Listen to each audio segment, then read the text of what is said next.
A few moments go by before a man, roughly in his mid-30s, sat down on one side of the table, followed by a boy roughly half his age, sitting down across from him.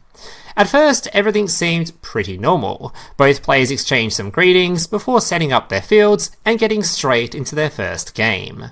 For this video, we're going to refer to the 30-year-old as Michael and the boy as Jeffrey. Jeffrey was on Labyrinth, a deck centered around summoning big ladies with effects designed to have crazy synergies with trap cards, and was generally considered a more grindy deck. Meanwhile, Michael was playing Snake Eye, which at the time was considered by far the best deck available, with a playstyle that I have a lot of trouble trying to describe, as it's just kind of a load of bullshit that does absolutely fucking everything. It's safe to say, Michael was favoured in this matchup.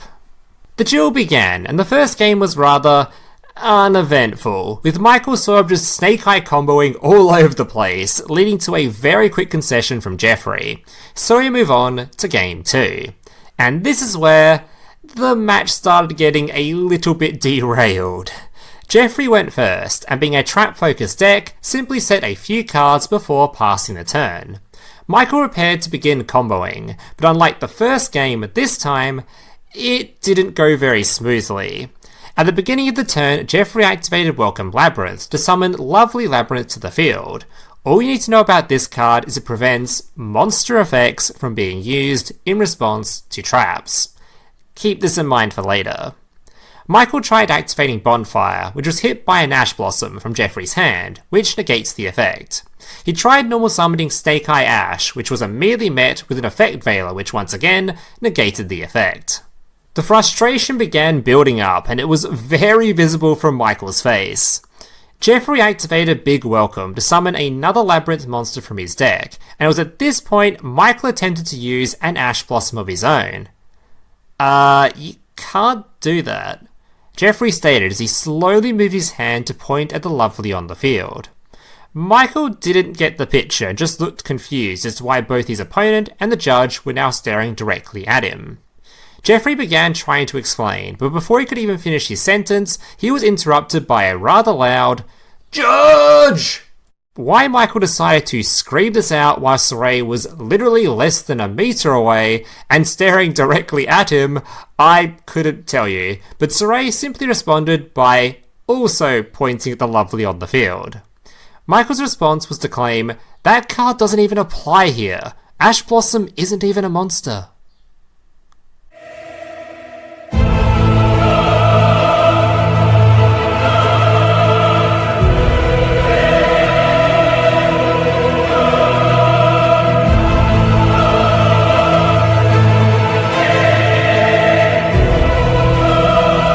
Saray stared blankly at Michael, trying to process what he'd just heard. "I'm sorry, could you please repeat that?"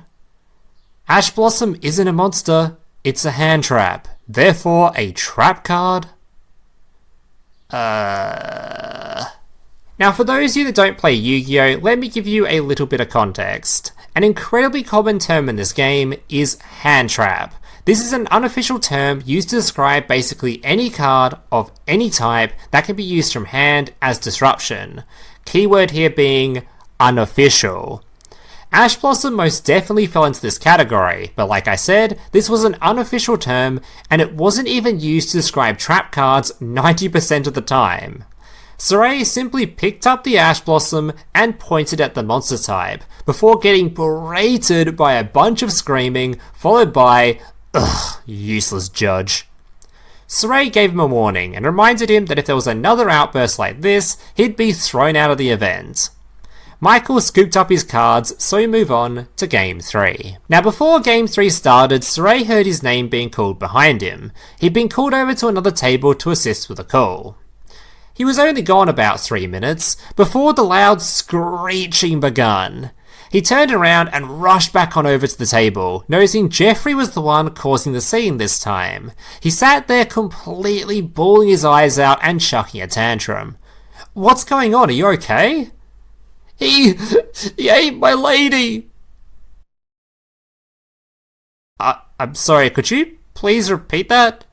In between sobs, Jeffrey repeated exactly what Saray thought he'd heard. "He ate my lady." He slowly turned his head towards Michael. Did you really eat his card? No, of course not. Why would I fucking do that? Saray turned to the small crowd of people that had gathered after hearing the commotion. Did any of you guys see him eat a card? All he was met with was a bunch of really confused glares. At this point, the head judge, who'd also caught on to the commotion, approached the table and picked up Jeffrey's deck before skimming through it. After counting only 39 cards, he gave him a game loss due to the deck not being of legal size.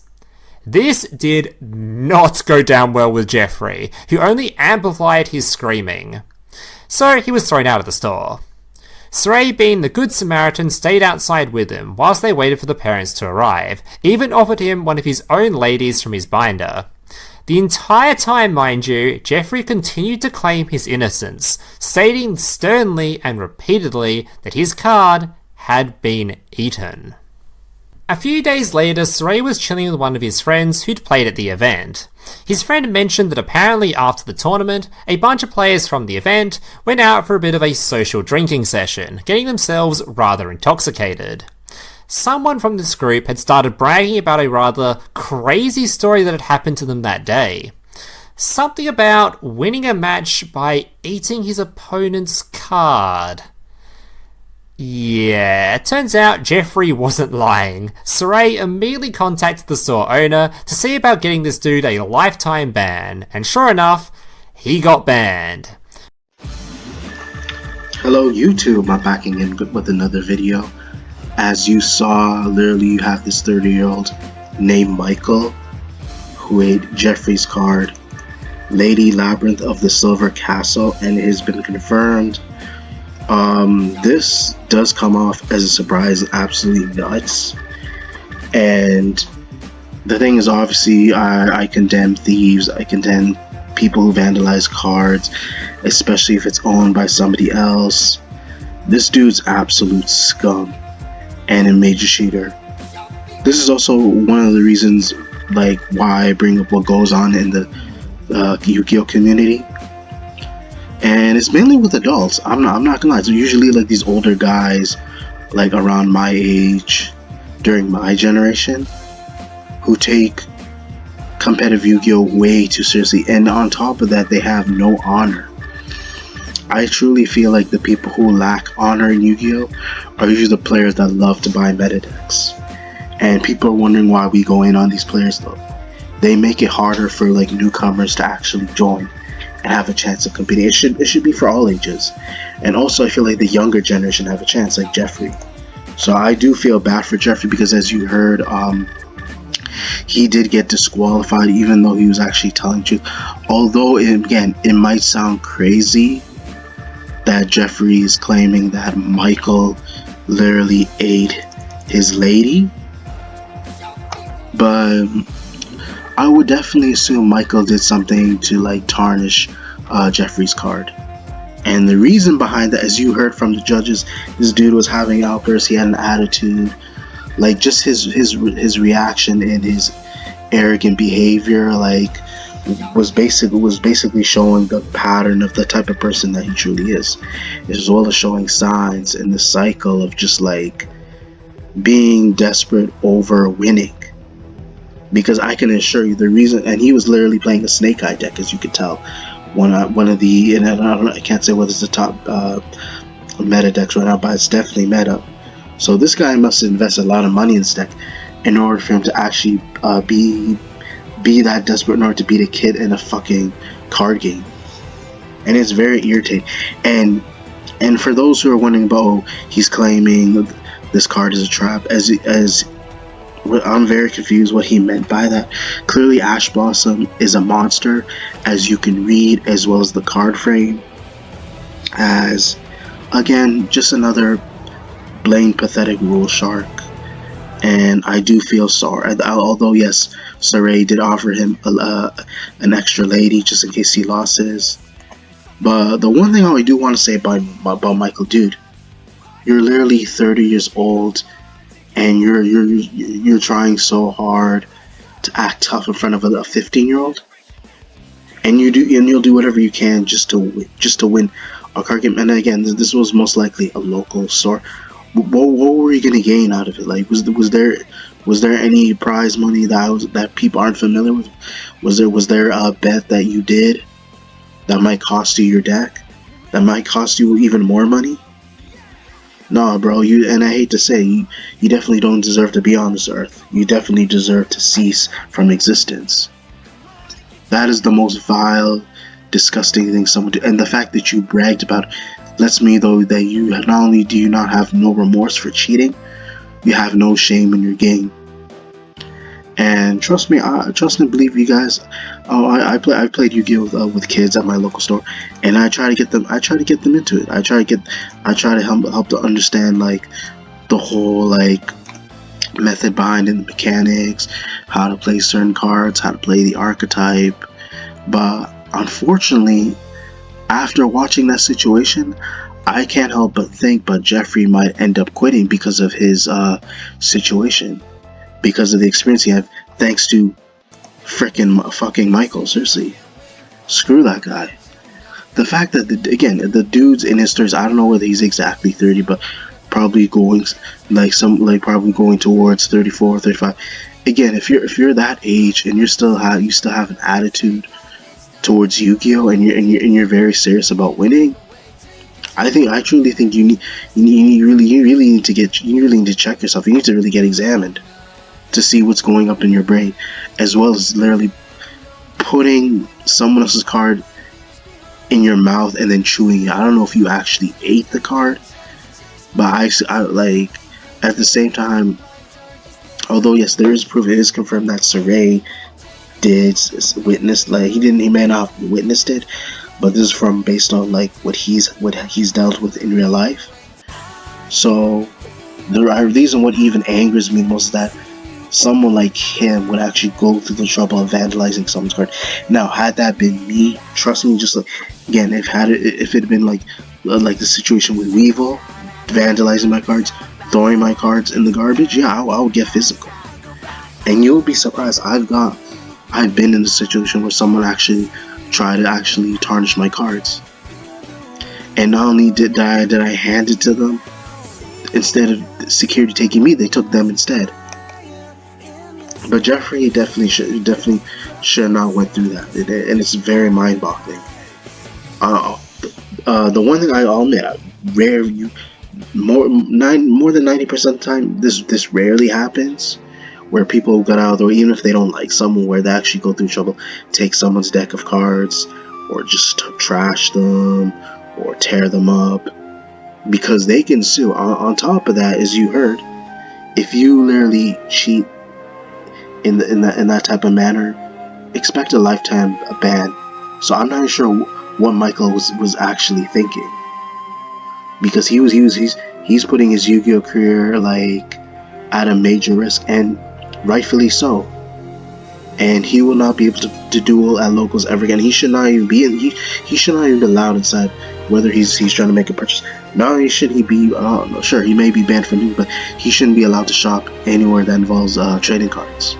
Any local store he goes to, he has no right buying any cards, since he has no respect for other people's property. He has no respect for other people's valuables. And it would have been nice if someone actually threw hands with this guy. But not only is the dude an absolute cheater, but not only, of course, he's a bully, but he's a vandalizer. So I have no respect for people who vandalize people's cards or on any other valuables, whatever you judge. Even if people could argue a card is just a piece of paper, at the end of the day, like, it depends how much that person cherishes it and what it means to them. That's what people don't seem to realize, and why the card game itself can be a big deal. So honestly, it would be nice. Now, of course, it's great that he's banned, but it would have just been nice if Michael wasn't around, never to be seen again. And it's people like that deter new people, especially women, from actually getting into Yu-Gi-Oh. And I spoke about this, how they're like other card games, they are more diverse, not just the strategy, but also the player base, where they have actually different people actually communicating and actually getting along. and taking the time to actually make like grow and basically interact and share the things they have something in common with, or whatever their interests may be that they can relate to basically build a bond with one another. And that's how a trading card game should be in my eyes and my perspective. And I've said this before, Yu-Gi-Oh! I feel like is going downhill. Also, thanks to this situation, it should be as an example for those and how people will be punished if they actually go to the length of like tarnishing someone's like Yu-Gi-Oh! Reputation or their experience, as well as vandalizing and destroying their cards. Is definitely unacceptable, should not be condoned, and should be condemned to the fullest. Even though a permanent ban is definitely the way to go, but I feel like more needs to be done. Like, he needs to be sued ASAP, seriously, you guys. Because not only did this video make my blood boil, but whatever comes Michael's way, I'm not going to feel sorry for this guy. He should not be getting any sympathy, and I expect nobody to ever like forgive him. Because on top of that, you bragging about it lets me know that you're someone that clearly is clearly on the wrong side of the spectrum. But I just wish the worst for him, seriously. And of course, you should send your condolences to Jeffrey. But this, and it may not fully traumatize him, but it makes him think otherwise about Yu-Gi-Oh! And people like this, like Michael, are the reason why it's harder for newcomers to actually get into it. And we're supposed to bring people into the community, not let them leave. Do not discourage them, and it's their choice if they want to play Yu-Gi-Oh! But people need to, I feel like as a community, we need to do better, so that people can feel comfortable and actually understand the concept behind it, and to keep the game alive, so that we can actually have players that we can face against, players that can challenge us, and then can help us not only develop our skills, but them too, so that there's a reason to actually play Yu-Gi-Oh! People like this are basically destroying the competition, making it where it's like the game is unplayable, seriously. And this is why I don't want to be too long, but this is also one of the main reasons why I don't take competitive Yu-Gi-Oh! serious, because not only is it draining a lot of money, not only can it be tedious, sometimes there at some point you have to like take a break. There needs to be time where there's really no need to invest that kind of money when you already got the experience. Because I do want to say this, I truly believe the reason why possibly Michael is behaving this way, not just his persona as well, because this is Snake Eyes we're talking about, I think he put a lot of money into it. So when he realized he put a lot of money in this deck, he felt like he had, in his mind, he had nothing to lose, and that he had to win by all means. So either way, just like, that's just pathetic. And I'm glad he's getting his desserts. He's literally getting his just desserts, and that he pretty much ruined his Yu-Gi-Oh! Career forever. And who knows, this could be someone I might know, but it is not unfortunate for Michael, but it is definitely unfortunate for Jeffrey, so I definitely do feel bad for him. But it's people like this that are actually destroying the game, that make it harder for people to go into, it was Michael's decision to spend that kind of money. What did he expect? The odds are, even if you win most years, odds are you're not always going to win. Chances are you might end up losing after, and you got to accept it. But because he got so arrogant, he put so much money, he felt like he had nothing to lose. He felt like he couldn't cost himself the game, considering how much money he put into the deck. And again, his fault. No, Konami did not force him, did not persuade him. You could still win even with a rogue deck. You still have a chance. But the moment, and that's one thing I do want to say. It makes it. Michael's made it where meta players are basically deceitful, untrustworthy, like ungrateful people. They feel like they always have to win. They always have to find an excuse and cheat and lie and literally scam their opponent because their life is that miserable, or because they feel like that's the only way of living life, seriously. And people like that are just better off this planet. And I wish that. And I'm serious. So whatever, again, although it may be too long, but he's literally brought a bad example to players who actually spend money on the meta players out there. So it lets you know that people like Michael, like, who have that type of mindset, who are always trying to buy the best deck, don't really respect the game, don't really care about the game. All that matters is that they're the best, and that's the logic behind their mindset. That's really what it is, you guys. But there's more to it than just being the best player, because your deck isn't always going to be the best. Eventually, there's always going to be something new that's better in the future, and that's something people like that need to realize. Like, don't carry that mindset, because eventually you're going to regret it, and it's going to drag you down. But overall, I feel like I said enough, you guys. Hopefully you guys enjoyed the video. Be sure to check for more upcoming content later in the future. Be sure to check your notifications. Comment, like, subscribe. Thank you. I wish you could see the expression on your face, Pegasus. It's priceless. Tell you what, if you ask nice, I'll finish you fast. Boy, I want to be a duelist like him. This card clinches it for me. Any final words, cutie pie?